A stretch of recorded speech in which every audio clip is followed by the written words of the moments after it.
right-hand side of your screen, then please select the 3 horizontal dots that is next to the big red X in the bottom menu of your screen.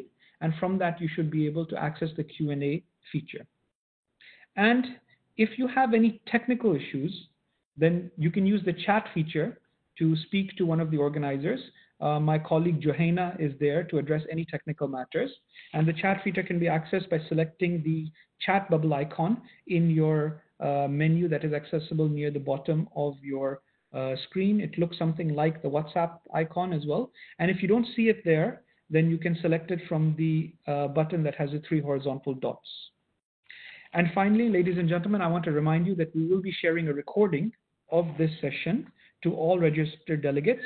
So if you do miss anything during the course of the session, then don't worry. You'll be able to have access to the recording and you can go through it again in your own time.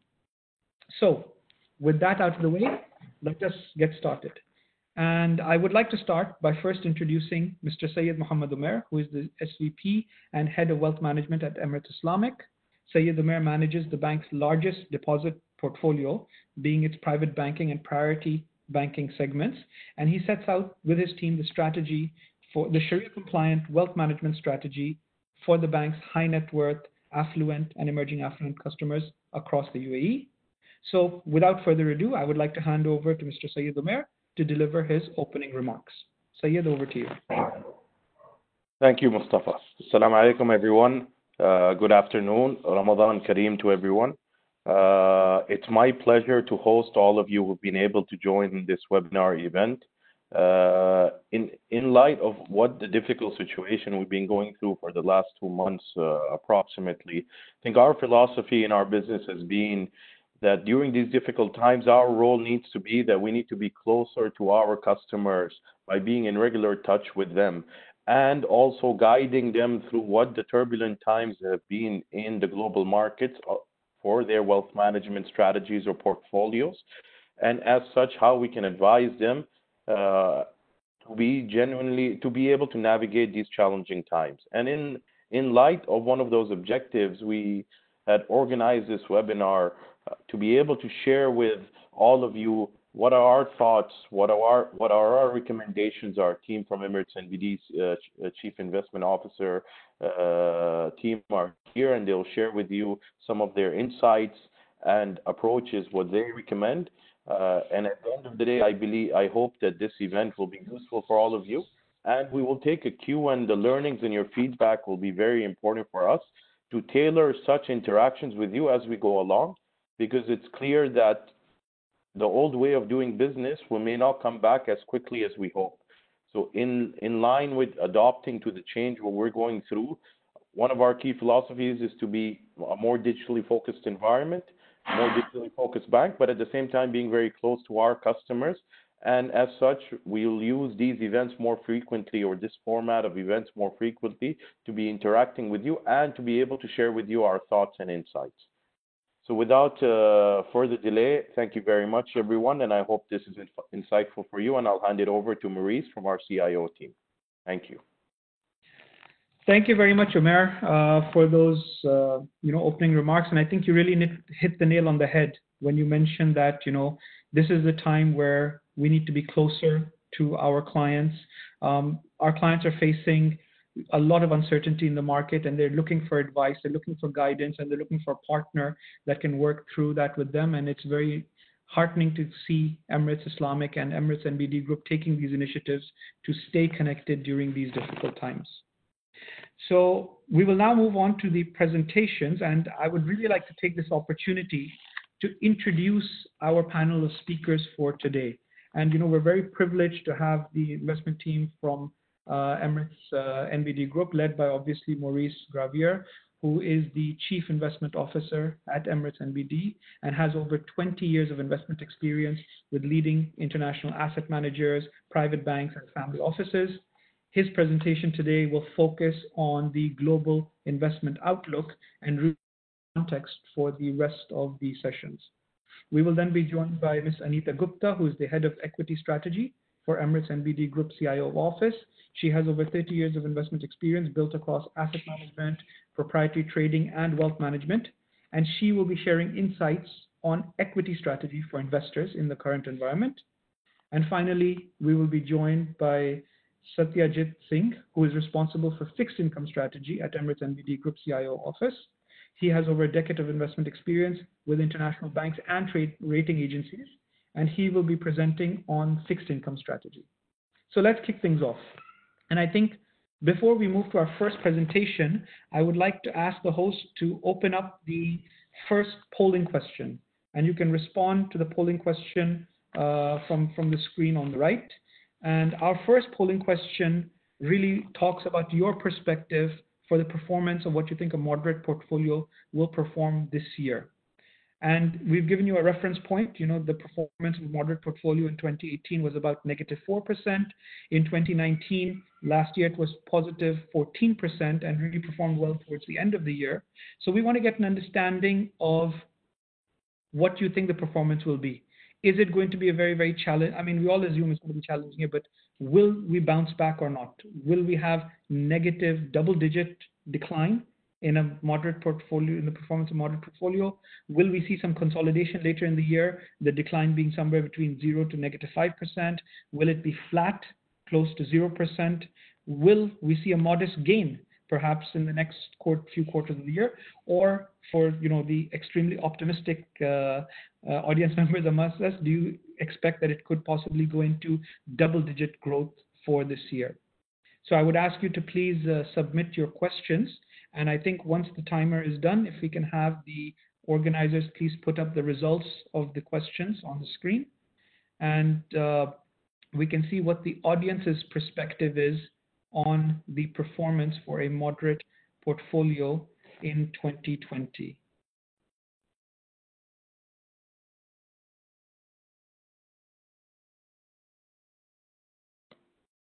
And the poll, I believe, has ended. And if I can please ask the host to put the results of the poll on the screen. And there we have it. I think nobody is really expecting double-digit growth, but I think it's relatively evenly split. The vast majority of people, about 21%, expecting some consolidation, but the year to still close at -5%. Another 19% expected to be less than -10% or worse, and about 11% expecting it to be flat, and 14% expecting a modest close with some recovery in later quarters. I think that gives us excellent context into what Maurice is going to be touching upon, and some food for thought for him as well, as he tries to talk about, as he mentions, the global investment outlook for us. So with that, Maurice, I'll hand it over to you to begin your presentation. Thank you very much, Mustafa, and a warm welcome to you all. I will just take the hand on the slide. Let me tell you that it's the first time that we're hosting this event in this format, so we are delighted to do so. Thank you, Syed Omer and Refniti for it. But please understand that we are beginners, so I hope it's going to work fine.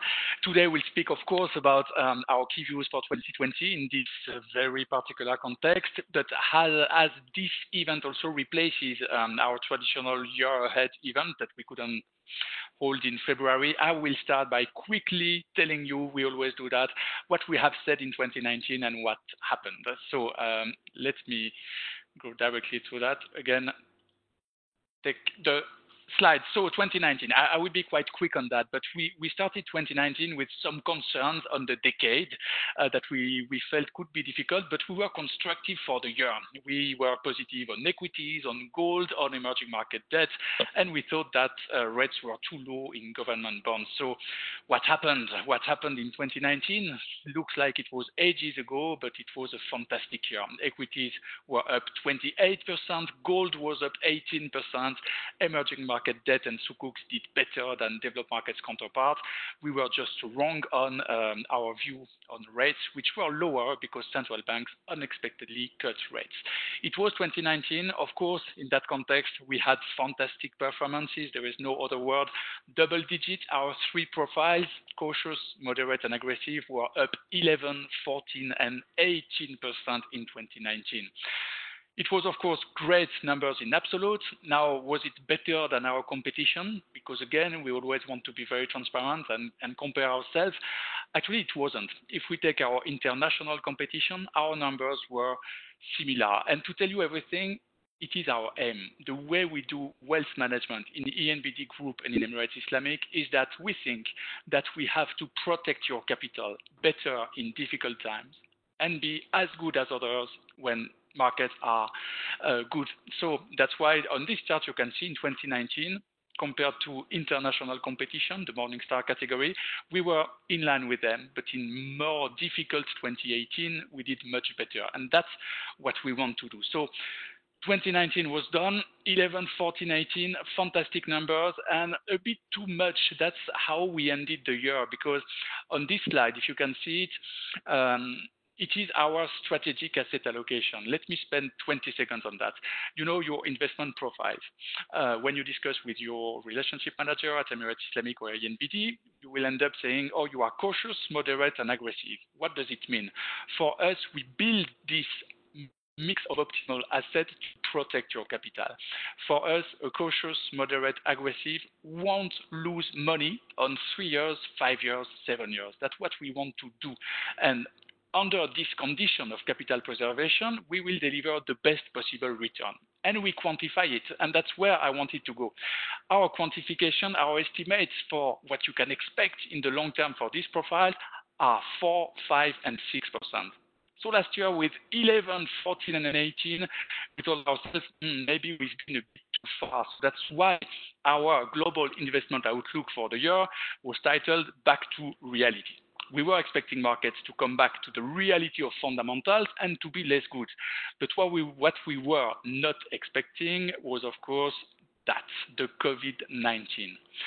Unexpected, immense pandemic, and still not over. So you know the numbers. As we speak, 4 million people in 200 countries have been infected. Very sadly, 300,000 people died from this disease in the world. Up to 3 billion people have lived under social distancing measures, including all of ourselves and including ourselves today in a way.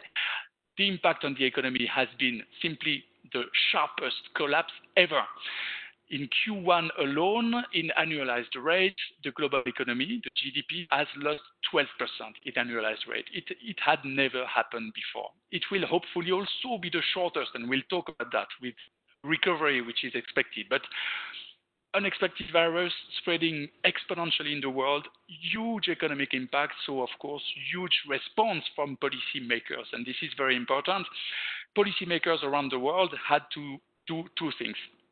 First, they had to prevent a financial crisis to come on top of this healthcare and economic crisis. That's why central banks have printed trillions of US dollars at an unprecedented rate. They have done more in 1 month. They have done 2 times more in 1 month than what they had done during the whole global financial crisis back in 2008, 2009.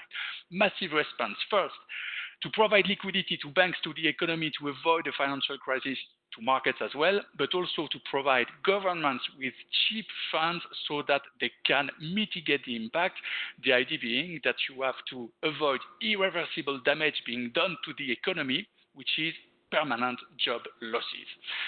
Of course, market impact has been sharp as well. As you can see, hopefully on this slide on the right side, global markets have started to overlook and ignore a bit the pandemic. And to be very honest, and we are honest, ourselves, back in January, we were a bit underestimated this Chinese virus, which was breaking out in Wuhan. We had never heard about Wuhan.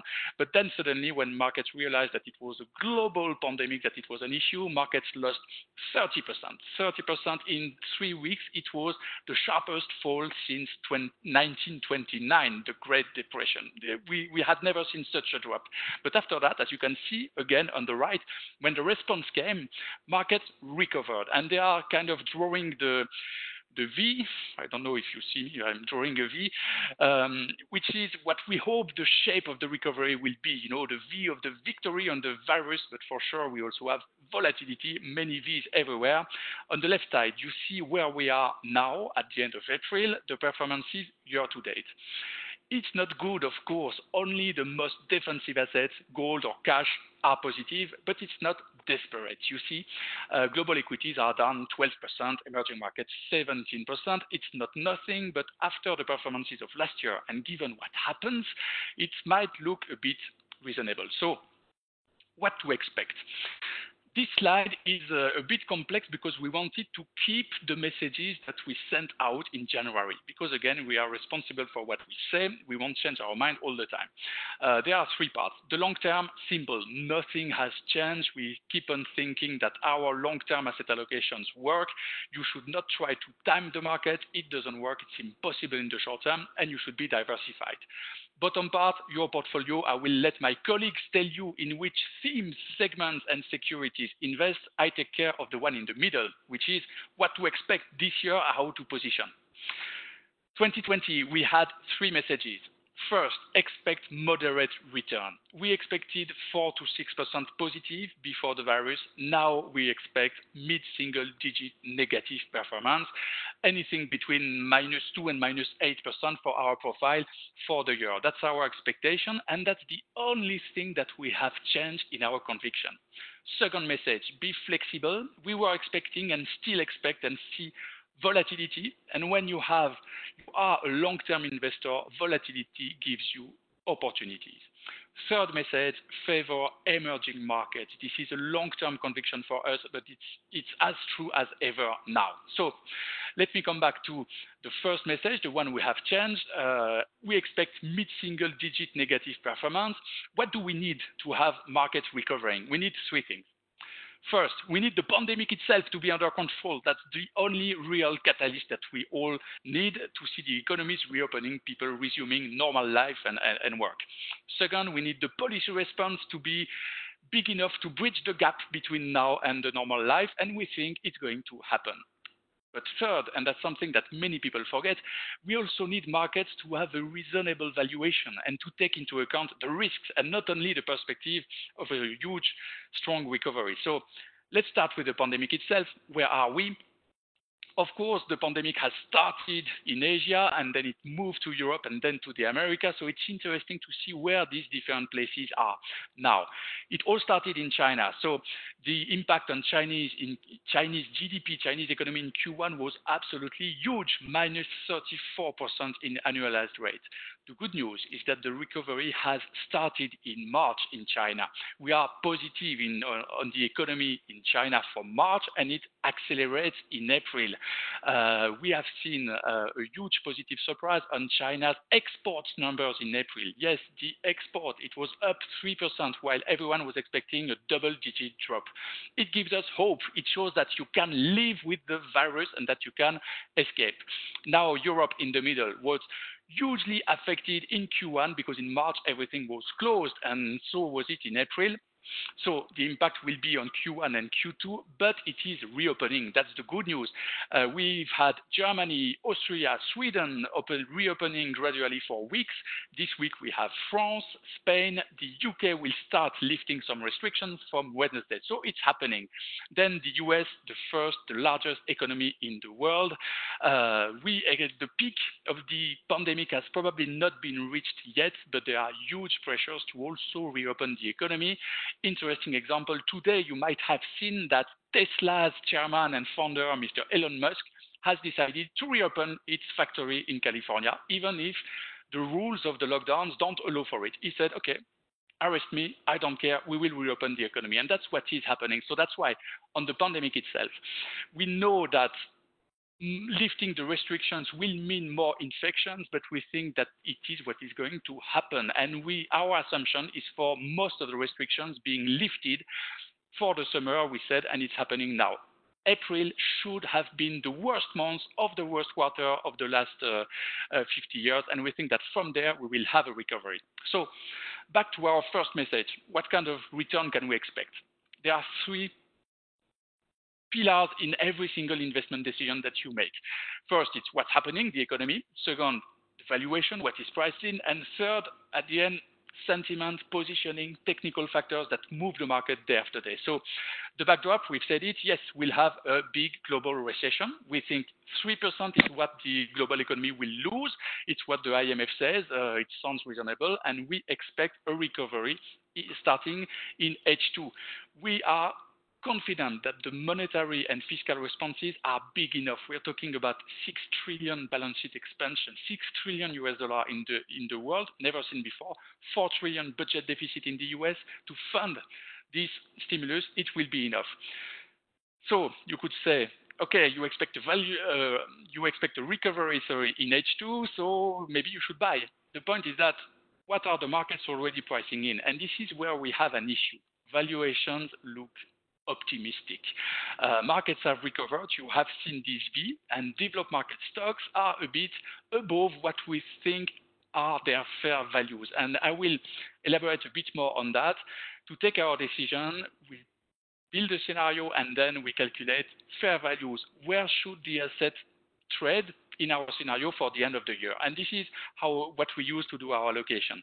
Currently, the price-earning ratio of the S&P 500, the US equities, is close to 22 times, which is just almost an all-time high if you just forget the TMT bubble in 2000. So it's very expensive. Fortunately, there are selective assets, and I'll come back to that, where you have some opportunities. Third point, sentiment, because at the end, what moves the market is the buyers and the sellers. It's not just what happens and what is priced in. And to that extent, backdrop could lead us to be a bit cautious. Valuations could lead us to be very cautious, but sentiment leads us to be neutral. And let me tell you why. Everyone is bearish, and you can just talk to anyone. Your poll results were interesting because I could feel some more optimism in this distinguished audience to what we see generally. Everyone hates this really. Everyone will point out, yes, there will be a second wave, and there is a mountains of debt, and people are under invested. That's why we think you should be more neutral than slightly negative. So, message number one: expected return, single-digit negative return, not a catastrophe.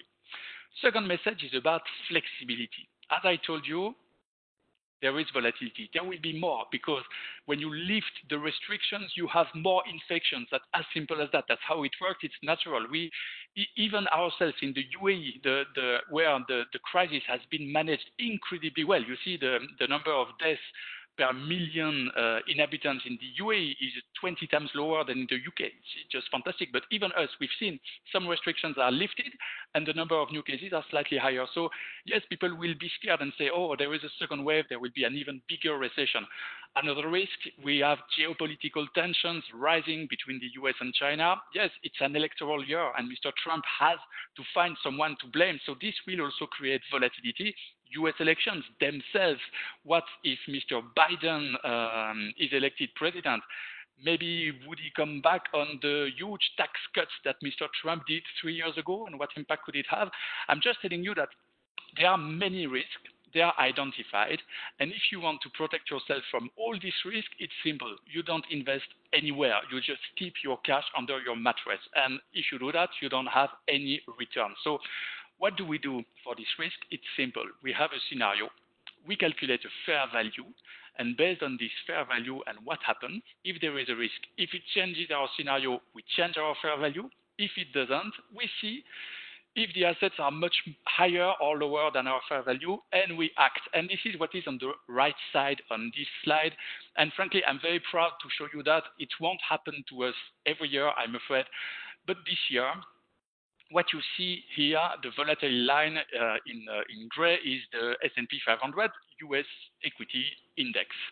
And is it purple? Yeah, purple or dark line is our fair value calculated by Anita. So we started the year with a fair value on the S&P 500, and in February, our fair value was exceeded. Markets was higher than our fair value in February. So we told ourselves, we don't have any upside potential anymore. We have risk coming with this virus, so let's sell. And we sold, and that's what you can do when you have fair value. Then market collapsed. We calculated a new fair value, of course, because the scenario had changed with the virus.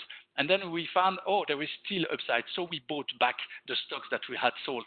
And what we are telling you is, It's not that we will be able to do that all the time, but if you are a fundamental long-term investor with a kind of a cool head and some horizon, volatility is an opportunity. That's why our second message was to be flexible.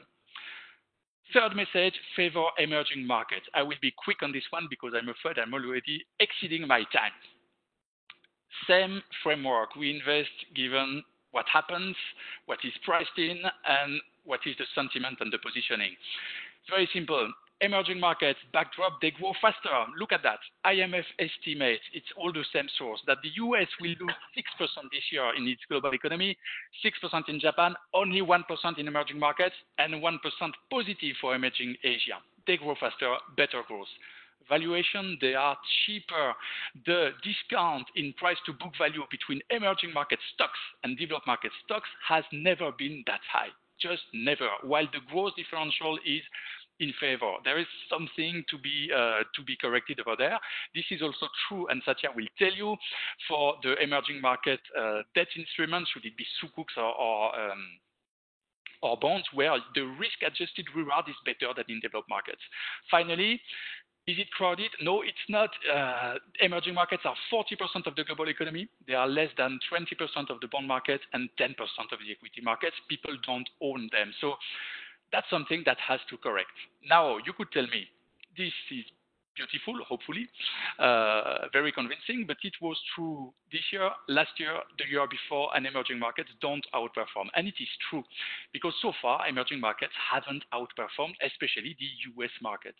Why should it happen? Because for emerging markets, we really think that the time is on our side. We don't know if it will happen now. We know that it will happen at a point, because on this slide, the question is, are emerging markets really still emerging? If you take a picture of the global GDP in 2000 and the GDP per capita in 2000 and in 2020, you can see the difference. Yes, 20 years ago, global economy is the top side was dominated by the US, Europe, and Japan. But 20 years later, see the size of the bubble of China. China is a big player, second largest economy. Same for GDP per capita. You had very different standards of living between the West, Japan, and the rest of the world in 2000. Look at how it is now. So if emerging markets are not emerging anymore, do they really deserve the valuation discount they have? We believe that not. This is our current positioning. As you've understood, the probability of good news is as high as the probability of bad news. We are neutral on cash, equity, fixed income, and alternatives with clear preferences within them. We like quality in fixed income, and Satya will tell you more. We like emerging markets and growth sectors in equity, and Anita will tell you more as well. In alternatives, we believe in gold, because gold is simply the currency you cannot print. Last slide for me. I told you our mission is to protect your capital better than others and to be as good as them when markets are good. In 2020, as of April, it's the right part. Our three profiles are down 3%, 5%, and 9%, which is so far, alhamdulillah, better than competition. And with that, I will leave it to you, Mustafa. Thank you very much. Thank you very much, Maurice, for very, very interesting and insightful session. And I love the way how you've taken all of these different variables and uncertainties and trickled it down to three key messages. The three key messages being single negative digit growth in 2020. Sorry, I think we're picking up some fluctuation. Sorry about that. Dua, can you please mute whoever's on this sound? Sorry about that, ladies and gentlemen. It always happens with webinars that at somewhere along the line technology does pair us. But basically, as I was saying, Maurice, excellent way of taking so many variables and trickling three key messages. One.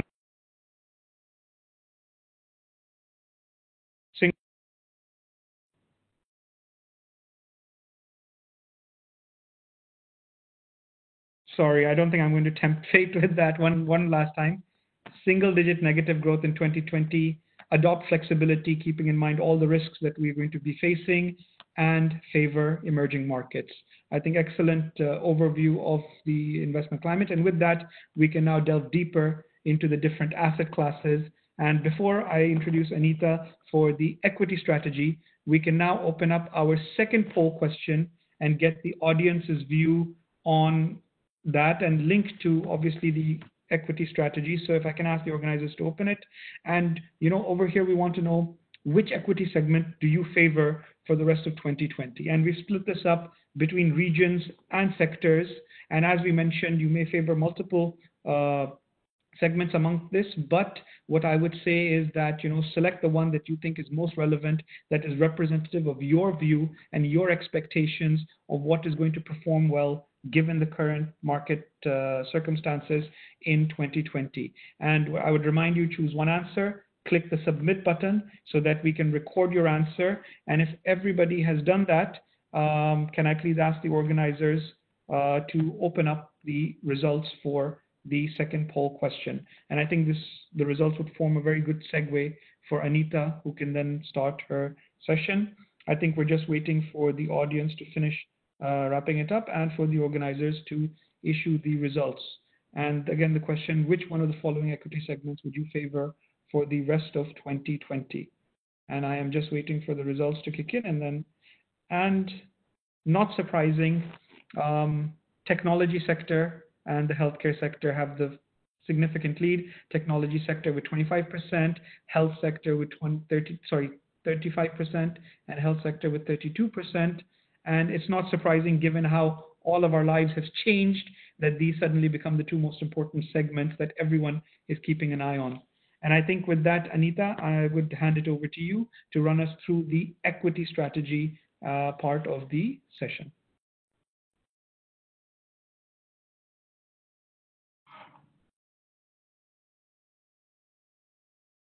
Hi, good afternoon. I'm going to start by discussing the dynamics of global equity markets, the catalysts driving them, and what we expect in 2020. How do we position for the medium to the long term? So let's take a quick look at what happened in 2019. 2019 witnessed a stellar performance from global equities driven by a strong consumer and a low-rate environment. 2020 began with elevated valuations, but it was the spread of the coronavirus epidemic that triggered the sharp sell-off in March.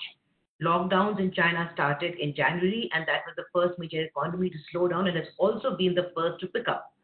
The pandemic hit the US later, with the S&P 500 having the sharpest ever descent into a bear market, falling 20% in 11 days, and the quickest recovery ever, gaining 30% since the bottom on March 23rd.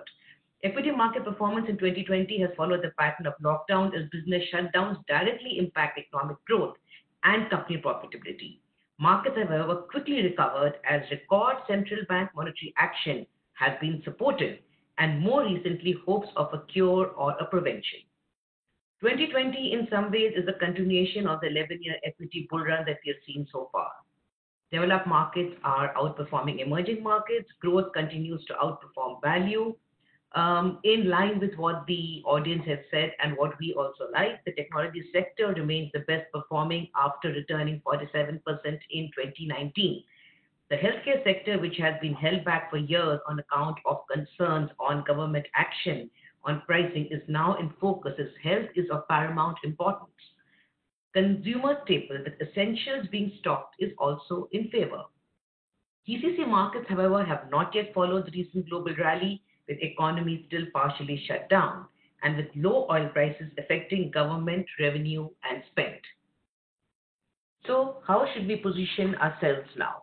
In which geographies and sectors do we see upside?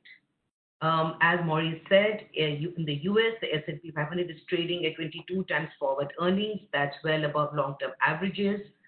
Q1 earnings have fallen of the companies that have declared the results so far, 13% year on year. Investors are, however, looking through to 2021 with expectations of a 14% earnings growth in Q1. The consumer was key to the US equity rally of the past decade and contributes to 70% of the GDP. However, economic growth and consumer demand in the US is now being affected by unemployment, estimated at about 15% currently, and lower wealth.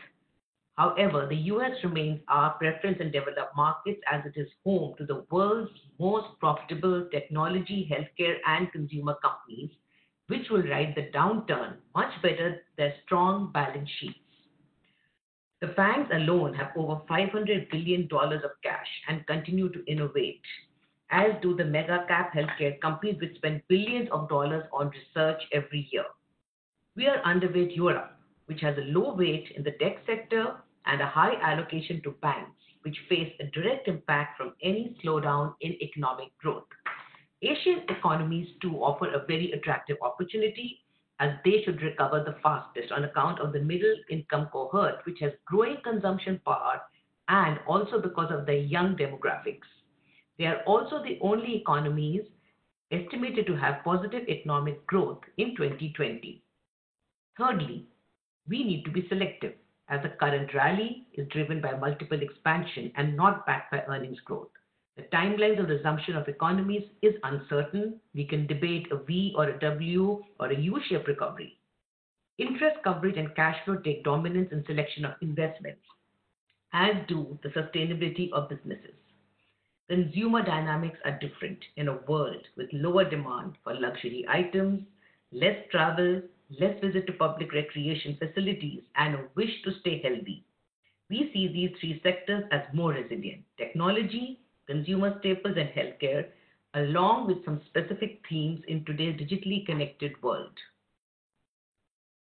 So to come to fair values, partly which Maurice has already introduced you to, so we have estimated our fair values for end 2020 for the main global equity indices. Now these are based on price to earning multiples and earnings growth. We have revised down our expectation for earnings growth in 2020. We expect a fall of 10% in the US and 15% in the Eurozone. We expect flat to low single-digit earnings growth in the emerging markets. Emerging markets are at lower valuation multiples and presage higher earnings growth, and hence we see higher upside. The GCC is trading at higher valuations relative to emerging markets, and earning growth expectations are muted. Hence, investor returns will be driven by dividends rather than price movement. Fair values for the indices have already been met, hence the need for selectivity to add to alpha to portfolios. So do expect continued volatility and more opportunities even on the broad index level to emerge through the year. So why do we like emerging Asia? The mix of cheaper valuations, faster economic growth, and young demographics with an expanding consumer base provides high potential upside. India and China have a large millennial population, a large working class, and growing consumerism. They are also digitally savvy, though China leads on that front. Between them, India and China have 30% of the world's internet users. The world looks to India's middle class for growth opportunities. India's Reliance Jio has been in the limelight with Facebook's recent investment and also been followed by other global investment houses. India's 400 million middle class is seen to be resilient to the global economic disruption currently happening. Low oil prices also favor these oil importing economies. China's advanced industrialized economy is driven by innovation and consumption. China remains the hub of the world's supply chain, though with global logistics affected by the current pandemic, we expect countries to focus more on domestic production of essential technology and healthcare components. China is also got a domestic consumption which is 75% of its GDP growth. It has also got homegrown market leaders in all the tech verticals, whether it is cloud services, streaming, or digital payments. China's consumer market is the world's second largest behind only the US. So to come to our own region now, the GCC and the UAE. So the key catalyst for the GCC market, and especially the UAE market, as we have seen, the markets have not rallied in keeping with what has happened globally because we are still experiencing lockdowns, we are experiencing low oil prices, tourism has come to a standstill, as has airline travel. So what would take these markets up?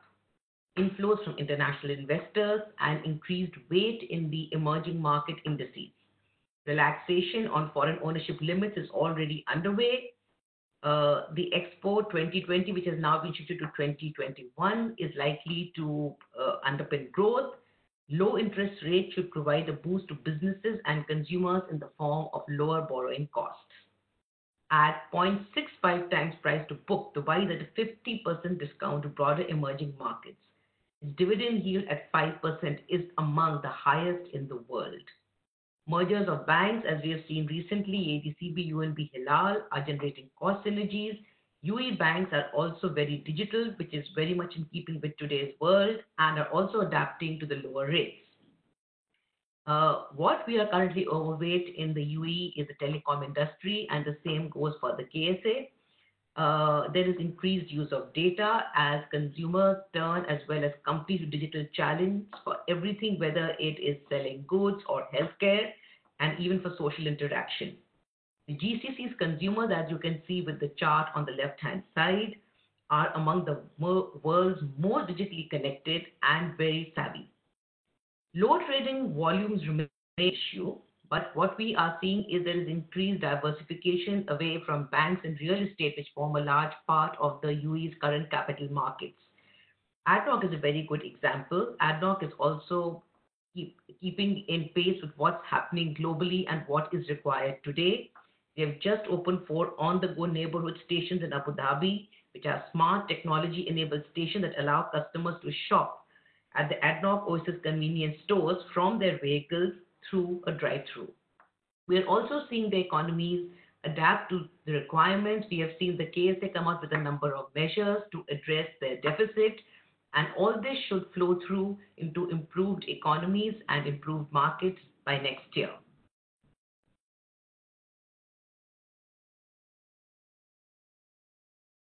So how would we position?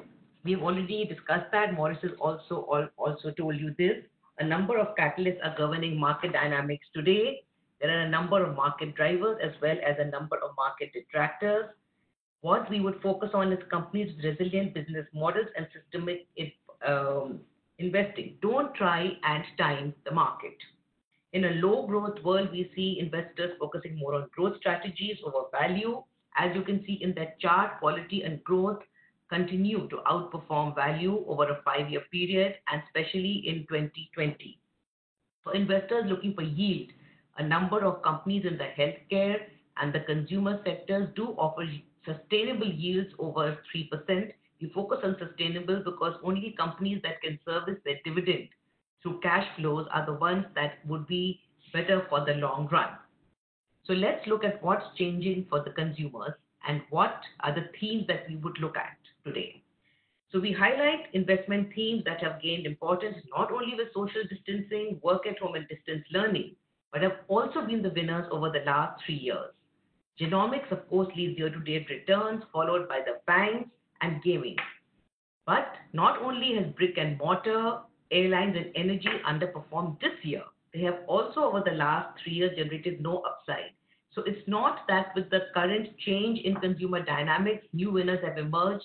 There have been winners that have been there for the last 3 years, and we expect them to continue to be the winners going forward.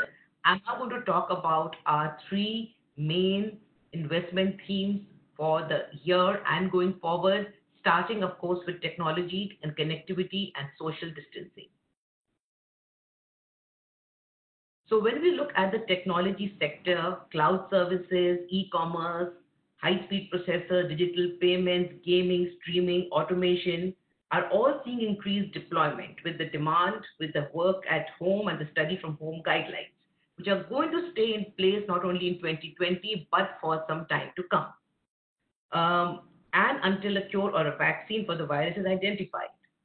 S&P Global Survey found companies expect to invest more in employee communication and collaboration technology on mobile devices and services. The ongoing digitization across industries will also lead to adoption of cloud computing as well as the integration of AI and machine learning. Automated production lines in food could be one of the biggest changes in countries as they emerge from lockdown. Flippy from Mio Robotics can cook burgers, chickens, and fries. Robots have been replacing workers in industries for years. Rising volumes have cut costs. In greatest demand are logistic robots with 176,000 sold last year. Warehouse tasks were easy to automate and relatively inexpensive. More technical jobs such as hospital robots able to assist in surgeries are more expensive and they cost about $500,000 per robot. So to go on to our next theme, which talks about healthcare and of course very important in today's world, given the highly contagious nature of the COVID-19, a vaccine to protect individuals along with effective cures. It's important for life to return to the way it was, and also important for consumers and businesses to gain confidence. Healthcare companies leading on the vaccine or cure or testing paradigm diagnostics will be in the headlines. Gilead is in the lead with its US FDA approving remdesivir, and the generic chloroquine has also been approved by other countries.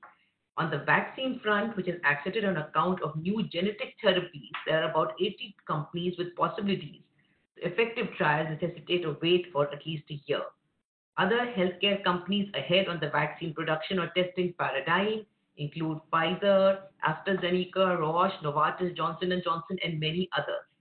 Also, what must not be forgotten is preventative healthcare with convenient and technology-friendly digital health solutions and telemedicine, which have gained traction during the pandemic and are going to be a core investment area for governments. US spending on healthcare is more than 18% of GDP currently and is expected to grow to 20% by 2025. And our last and a very important theme, of course, is food. Now, online grocery has gained prominence, as has the supply of essential food and its sourcing. Packaging, delivery, and logistics are now as important as the food item. With a view to building up immunity and maintaining good health, consumers are also focusing on healthier food choices. Companies already ahead on this paradigm are the beneficiaries: Nestle, Unilever, Pepsi, Danone, Beyond Meat, just to name a few. We have all seen the astronomical rise of Beyond Meat share price as people prefer vegan options. So, to conclude, there are plenty of opportunities to create alpha through investing in sustainable growth strategies. However, stay diversified and remember that systematic investing yields the best results. So, back to you, Mustafa. Thank you very much, Anita. And it was a fascinating presentation covering outlook on the US market, selectively looking at emerging markets, and the three selected themes or areas: technology, healthcare, and consumer staples. I think very, very well, very, very important for investors who are looking to see what is going to succeed going forward. And it's quite interesting to see that, when you mentioned that it's not new winners that are emerging, it's been the same winners for the last 3 years, really, showcasing that sustainability is what we need to chase in this. And ladies and gentlemen, I would just like, before we move to the next session, I would like to remind you to please keep sending your questions. We will be sharing your questions with the speakers and asking them, picking their brains and getting their insights on your queries. So please do keep that coming in the Q&A part. And with that, we would move to the last session of the webinar, and that would be focused on the fixed income strategy. And before I introduce the speaker, I would like to open up the poll question. And the poll question, obviously, not surprising, looking at US government bond yield as a key indicator for looking at the fixed income market. And the question is, the 10-year US government bond yield is around 0.7% today. Do you think this is very, very low given the high levels of global debt around the world? Do you think this is reasonable as it is a safe return and it's not in the negative territory at this point? Or do you think that this is attractive as rates could further decline, particularly as this crisis extends towards the second half of the year? Please select the answer that you think is most relevant and submit it. And I think, it's not surprising. We all know that it's going to be a low interest rate environment for the medium term going forward, but this will give us a unique insight as to where people think the current 10-year bond yields are and where they think the rest of the market is. So please submit your answers. And if I can ask the host to please share with us the results of the answer as well. And then that I think will give an excellent insight to Satyajit to then talk us about the fixed income strategy that our investors should be considering in this current investment climate. And I believe that they've closed the polls and they're just tabulating the results now, and they should be coming up on our screen any minute now. Again, the question was the 10-year US government bond yield is around 0.7%. Do you think it is low, reasonable, or attractive?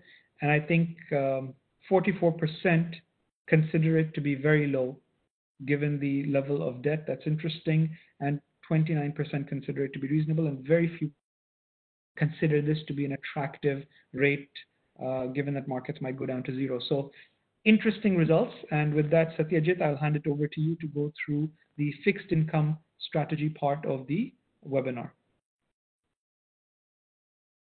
Thank you, Mustafa. Welcome everyone to the fixed income session of this outlook. So how did we start 2020? We thought this would be a year of carry after getting double-digit returns in 2019 across various sub-asset classes in fixed income. We like GCC and Asia as a region. We hoped that emerging market local currency bonds, especially the sovereign bonds, will outperform their hard currency counterparts. But then COVID-19 and oil price shock happened. It wreaked havoc with the spreads, especially emerging market and high yield spreads. Most of the spreads actually approached their peak of 2008 and crossed the highs that they had achieved in 2016 oil price. But thankfully, Fed intervened massively with monetary policy tools on 23rd March. That can be considered a D-Day. So Fed has three-pronged measures. One was to bring back sanity into money market, to jumpstart the primary issuance market, which had completely gone stale, and to bring sanity back to secondary market bid-ask spreads. Was the Fed successful? We would think so. If you can see in the chart, the spreads have been tightening since 23rd March. Primary issuance market is back with a bang. IG issuance actually notched a record $295 billion bond issuance in April. And secondary market bid-ask spreads have been continuously coming down or tightening, at least for the IG issues. So what happened to our predictions? Of course, it's not the year of carry anymore, but we got 3 out of 3. Call it luck or the way market operates. The GCC debt has been very resilient as compared to its wider emerging market counterpart, backed by local investors. Asian high yield returns YT debt actually outperformed global high yield because they came out of COVID-19 earlier. And investors actually flocked into local currency benchmarks, sovereign benchmarks, because they considered them safe havens when the corporate default started rising up. Now, given this backdrop, where do we go from here? Our clarion call for the year is stay up in quality. The 10-year treasury yields will be range bound, and Fed has effectively put a cap. Even though we'll be seeing close to $4 trillion of treasuries being issued this year, the yield should not move up much. So sorry to disappoint everyone who answered A, but we do not think 10-year treasury yields actually moving up beyond 1% given the current scenario. And also there have been some talks about Fed going into negative rates. We do not see that coming in.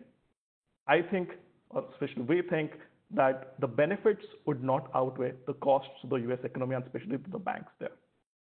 Global investment grade debt has tightened considerably in April, but still there is 50 to 75 bips of tightening left before the year end.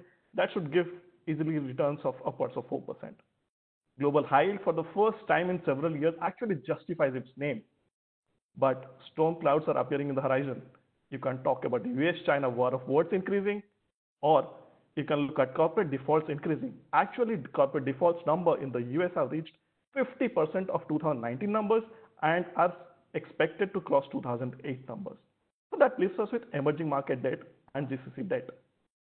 But is it just elimination of possibility that we end up with emerging market debt or GCC debt, or are there solid fundamental technical factors? Actually, there are 2 key catalysts: valuation and liquidity. If you focus on the chart on the left, which actually puts standard deviation bands, that means anything below 0 is actually cheap. Anything above 0 is costlier. You can see the shaded portion, which highlights emerging market sovereign, corporate, and Middle East sovereign, are actually the most undervalued fixed income asset classes. Now, what about liquidity?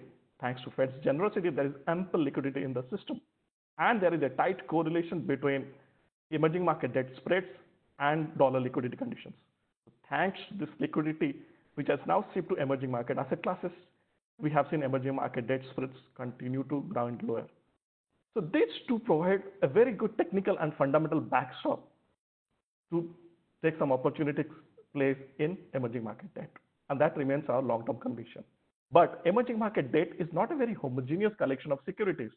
There is dispersion in rating, there is dispersion in regions. We have identified two key opportunities. First, closer home, we continue to like short-dated, A-rated, high-quality senior papers. These are plotted against an average A-rated dollar corporate yield curve. Anything above the curve is cheap. You can see that solid names like ADCB, SABIC, Saudi Electricity Co., Samba, Aramco, all of them which have robust fundamentals, which are not expected to deteriorate in the short duration, still trade cheap compared to the average A-rated curve. And with their spreads being 200 bips to treasury, we expect when things or sentiments turn, we will get some capital appreciation from these names as well. So the total return in these names could be upwards of 4% to 5% over a one-year horizon. The second opportunity we see is in Asia, basically in the sovereign-owned entities of investment-grade countries. For example, an Oil India, or an Exim Bank, or Pertamina, or PLN. These are very strong names, and they are trading cheaper compared to the similar BBB rated USD curve. We don't think these entities or these sovereigns will be downgraded to high yield region anytime soon. These sovereigns have strong FX reserves, and any default by any of the sovereign related entities which actually be very detrimental to the access of primary market for these sovereigns. So they will not allow this to happen. And that gives us a comfort that with the kind of backing from sovereign, these entities will continue to perform well. All of them give you an yield of upwards of 4%. Look at 100 bips of spread tightening over the short duration, could easily end up with a return of close to 6% on these names. Now, these are the two opportunities. But in this scenario, it's good to focus on risks as well. So what is the key risk? Key risk that we would like our clients to avoid is exposure to equity-like credits. What we have done here is that we have arranged the various fixed income sub-asset classes from left to right in terms of their increasing beta to equity. So that means on the left side, we have very lower quality credits which have a high beta to equity, which you should avoid. And on the right side, we have high quality credits with a low beta to equity, which you should be overweight. For example, you should avoid EMEA financial subordinates, which are nothing but bank AT1 perpetuals that have been issued. They might look very interesting in the current low rate environment, where the yields are upwards of 6%, they are trading below par, and coupons are upwards of 5.5%. But please remember that there are increasing risks of coupon cancellation, coupon reset, and call date extension risks. So you should be very aware of these risks before you actually go into such kind of securities. Now that actually covers a small overview or a brief overview of the conventional fixed income market. What is the situation in the Sukuk market? Sukuks have actually proved very resilient because of the nature of the investors. These investors actually do not trade Sukuks. They buy it and hold it till maturity. But that has a con as well. When that reduces volatility, mispricing actually creeps in. For example, there is no reason why a Oman Sukuk should yield lower than a conventional Oman bond of the same duration. Now, for this analysis that we have presented in both the charts, we have taken the whole Sukuk universe. Its outstanding Sukuks are around $136 billion. They constitute about 158 to 160 securities. Now, if you focus on the chart on the left, you can see that 70% of the Sukuks are yielding less than 4%. So that means if you want to actually build a portfolio of Sukuks, which will give you 5% or 6% return, you'll have to take more risks. On the right side, we think there is a maturity wall in Sukuks between 2020 and 2024, when 40% of the outstanding Sukuks mature. So we have to be very careful in credit selection. So given this backdrop, how do we build a robust Sukuk portfolio? We advise the clients to follow barbell strategy. That is not just a technical jargon, it can actually be implemented as shown here. So on the front end, we advise our clients to actually clip the coupon. So invest in securities which provide you a high coupon so that you enjoy the carry and you get decent income. But credit selection remains key here. You should look at securities of issuers which are cash rich, which are sovereign backing, or have strong IG parent support. While on the long end, our aim should be to minimize volatility of the portfolio and to generate capital appreciation. How we can do that? By investing in securities which might be low yielding for now, but are investment grade and have a spread above 250 bips. So when sentiment turns, the volatility will be low in the portfolio and these spreads will tighten significantly, giving a reasonable capital appreciation. So that way, if you build a Sukuk portfolio, we'll get decent income, we'll minimize volatility in the portfolio, and we have a chance for capital appreciation. What more could you want? That is all from my side. Thank you for your patience and time. Hope you had an enjoyable session. Over to you, Mustafa. Thank you very much, Satyajit, for that very, very interesting explanation of how we should look at the bonds in emerging markets, and specifically how we should look at Sukuk and the discrepancies between Sukuk and the conventional, and some of the unique insights that you shared. Thank you very much to yourself and to all the speakers for their inputs. And I think now we will go straight into the Q&A. And gentlemen, and Anita, I would like to just mention to everybody that we have a lot of questions to go through, and we are already running short on time. So if you could keep your responses as short as possible so that we can get through as many of the questions that is there. And I think the first question, Syed Umair, I'll direct this one to you. It's been asked by a couple of people, and basically, despite everything that, the team has shared, there's still lingering questions for ordinary customers about where and what asset class should they invest in. And specifically, they're asking about how Emirates Islamic can help them in, navigating through these turbulent times and making these investment decisions. So I think to answer that question, at the end of the day, as Maurice started the presentation and talked about it, at the end of the day, we are not in the business of recommending a client to buy one security in one asset class in one region. As we talked about, one of the basic fundamentals of our business is diversification. Now, during the course of this session, first talked about by Maurice, and then Anita specifically on the equity side, showed what are the opportunities for clients to invest in on the equity side on the global markets. And there are the three main themes she talked about: technology, healthcare, and consumer staples. And then following on the fixed income side, what Satyajit mentioned was on the opportunity on the fixed income is a very attractive opportunity we've not seen for some time, but cognizant to the fact that we need to ensure that we're investing in high quality credit on the shorter side and also on the longer side, duration wise. Now that is in terms of a summary perspective. Now, at the end, it depends to each specific customer, what is their risk appetite they're willing to take, whether they're conservative, moderate, aggressive, and what is their time horizon. How Emirates Islamic will work with these clients and help these clients to navigate that journey is that we have our investment advisors who sit down with the relevant clients, go through that journey to understand what is each client's profile, risk appetite, and needs, and based on that and the inputs we receive from the gentleman who talked in the presentation, is then a specific tailor-made portfolio is recommended to each specific client. That's what our journey is, what we've been doing, and that's how we believe that is the best way to capture the concepts of diversification and the recommended strategies mentioned by the presenters here. On the execution side, how Emirates Islamic helps its customers, at the end of the day, on the execution side, we're able to build fixed income portfolios on the Sukuk side for our clients. We have a list of funds on our platform which are able to execute on some of the strategies what Anita and Maurice had mentioned in their sessions.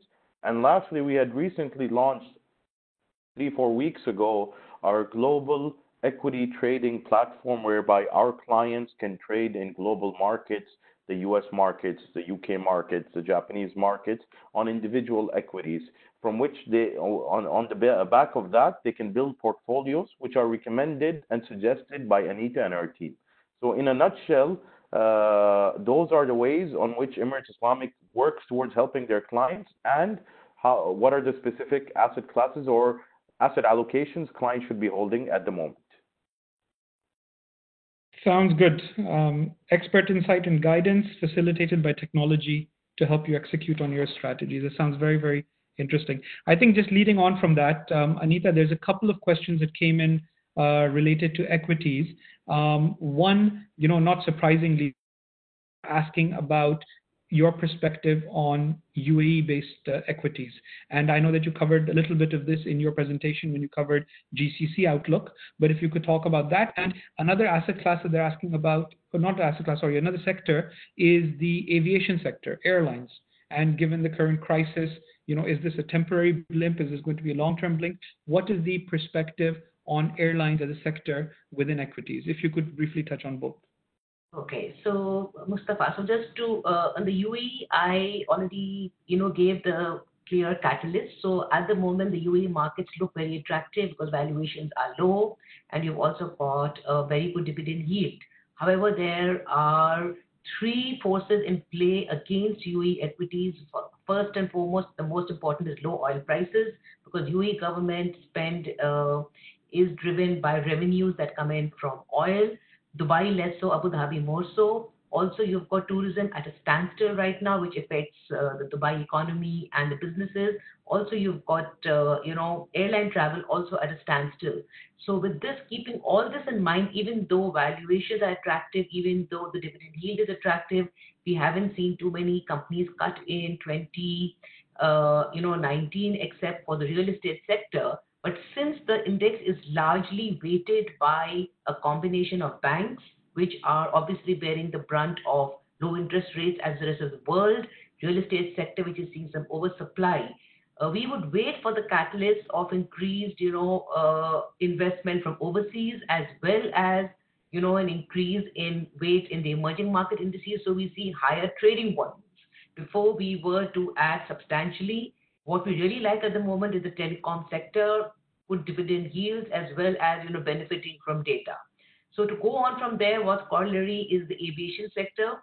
At the moment, we are not seeing any major upside in the aviation sector, even though there have been large bailouts given by the government, even though airlines have slowly started, resuming operations, especially in Europe. But we do not see air traffic coming back to the levels that it was, and the airline companies are heavily indebted. And our stance in the CIO market has been very clear in the CIO office is that please go along the quality paradigm. Please invest in companies which have low debt, which can service their debt. As we don't see airlines generating enough cash flow to service their debt easily, we would stay away from airlines right now. Very interesting. I'm trying to get through as many of these as I can, and there's a lot of questions coming in. So Maurice, two questions for you that have come in from two different participants. I'll tag them together. One is, obviously, investors in this region love real estate. So the audience wants to have, your perspective on real estate as an asset class for their investment portfolios today. And the second question is around emerging markets. And do you feel, or is it the view of your team that emerging markets have the same backstop and central bank support that developed markets do? So your response to both of these.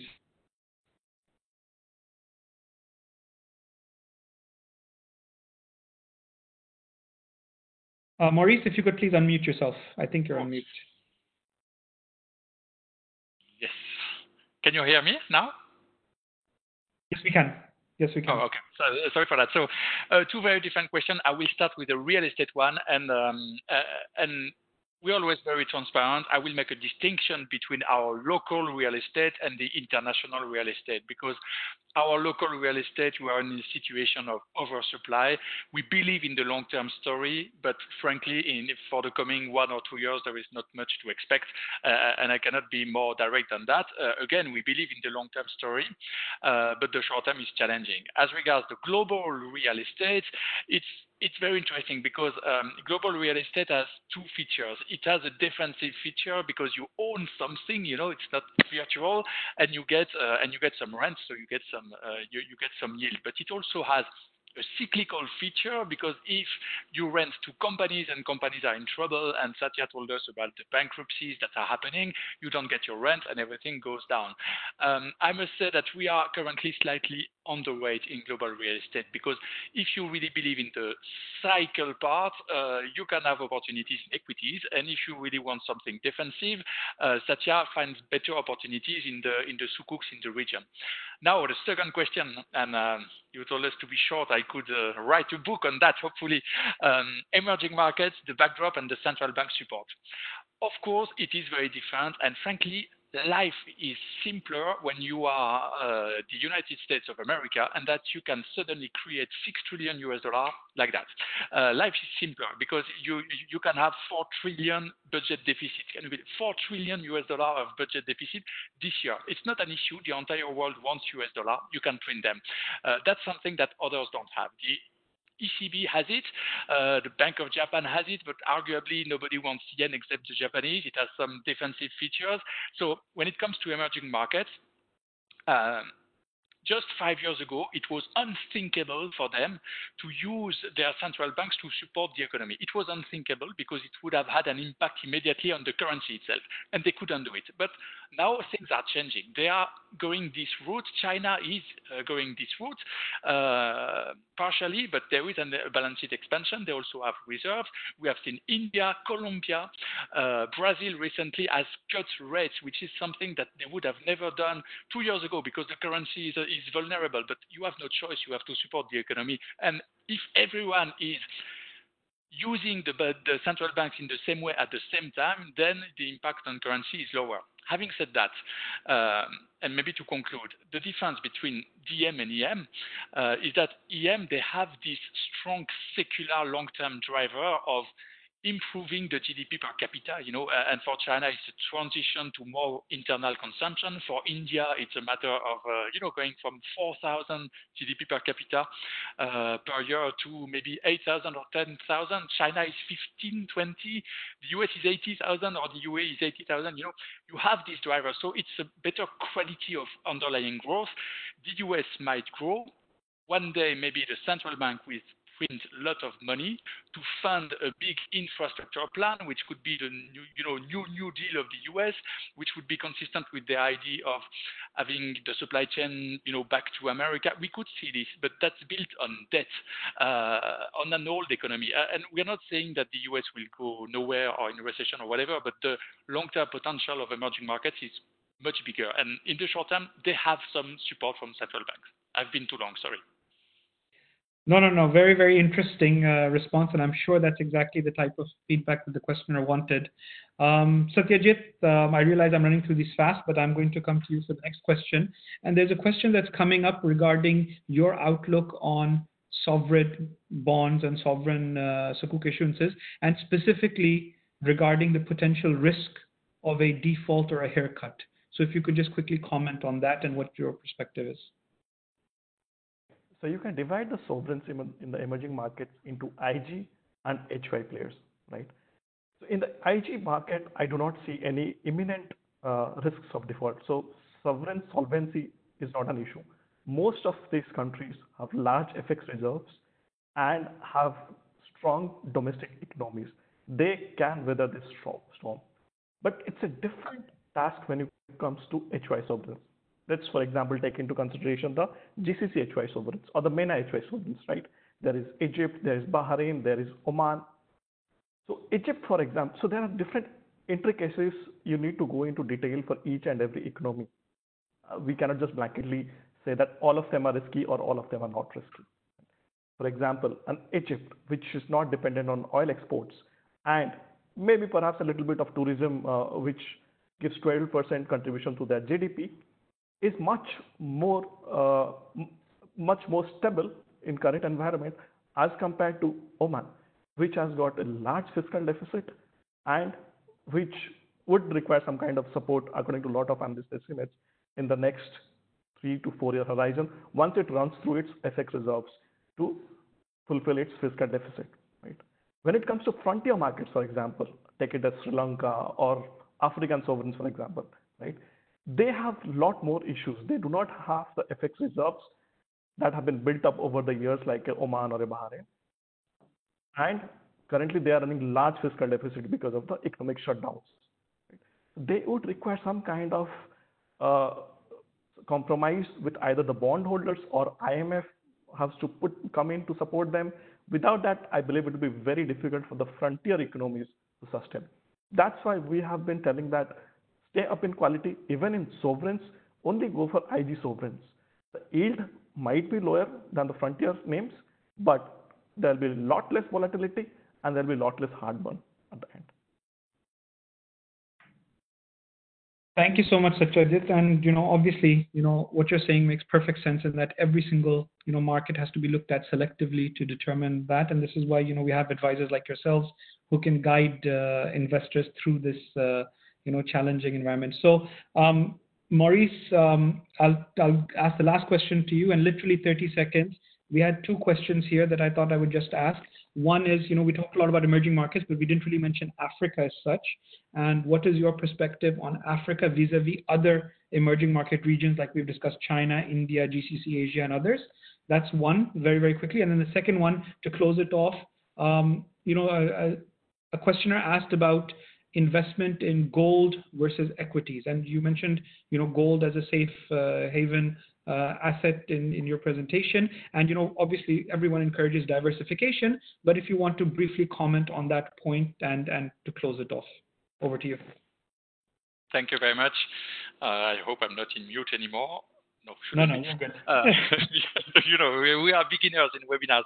Well, Africa is, no doubt, it's the next frontier, but we don't know when. It's as simple as that.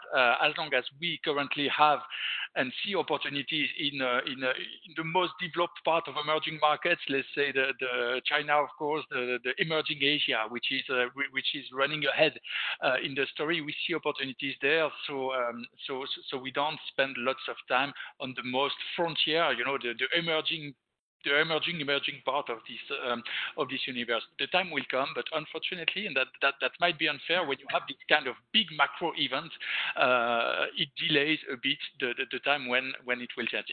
Africa has many assets, huge growth, and I think it's more a private equity story now, project by project. I understand when Majid Al Futtaim, when they open their Carrefour stores in Africa, they are doing fantastically well.